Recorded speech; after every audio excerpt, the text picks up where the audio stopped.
Is baie interessante tye waarin ons onsself bevind en ek dink in sekere opsigte ook baie scary.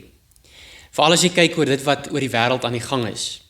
Maar ten spyte daarvan leer die woord van die Here vir ons presies wat dit is wat gaan gebeur, hoe dit gaan gebeur en dan gee hy ook vir ons die rede hoekom. Maar die mooie ding van dit als is ons sien hoe eindig die hele storie en dit is dat God wen. Maak nie saak wat tussenin gebeur nie, die uiteinde van dit alles is die Here God Almagtig wen.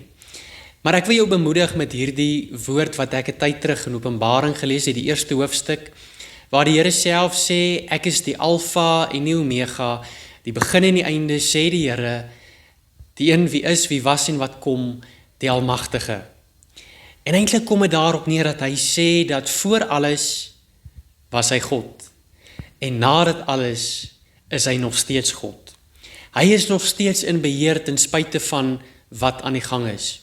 Maar ek het hierdie mooi verklaring 'n tyd terug ook raak gelees van iemand wat sê, juis oor God se almag, hy is die een wat sy hand op alles hou. Hy het sy hand op alles wat afspeel.